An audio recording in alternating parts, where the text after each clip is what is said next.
প্রায় 5:30টার দিকে আইছি, হাতির খবর পাইছি যে হাতির দিকে ঢুকছে। ঢুকার ফলে কোন জায়গা? এটা উত্তর কৃষ্ণপুর তো উত্তর মহানী রোড, এই জায়গাটা। তো রোডের সামনে হাতি যখন আছে, আমরা গ্রামবাসীরা খবর দিছে, প্লাস আমাদের ভলেন্টিয়াররা আছে, তারা আমরা আয়া পড়ছি। আয়া তখন প্রায় 10টা হাতি একসাথে ক্রস হয়েছে। আর আমরা অনুমানিক প্রায় 7টা হাতি আরো পিছে আছে। যতক্ষণ পর্যন্ত হাতি না যা আমরা এই জায়গাতে আছি। কোন জায়গা থেকে জায়গাটা আছে? জায়গাটা উত্তর কৃষ্ণপুর। এই হাতিগুলি মানে করতে কই যেতেছে? এটি এতদিন আসলো নবঞ্জের দিকে, নবঞ্জের থেকে এখন প্রায় 1 মাসের মতন হয়েছে নবঞ্জে গেছিলো। মানে 1 মাস পরে আবার তেলিয়ামুড়ার দিকে ব্যাক করছে হাতিটি।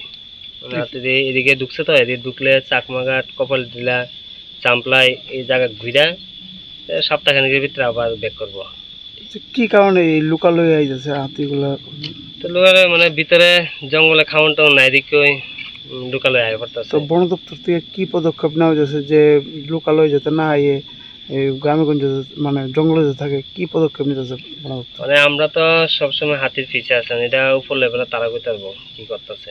তো আমরা যে সময় হাতির খবর পাইতেছি, যে আমরা এডিএস টিম প্লাস ভলান্টিয়াররা আছে, আমরা যে সময় হাতির খবর পাইতেছি আমরা লগে লগে মুভমেন্ট করতেছি।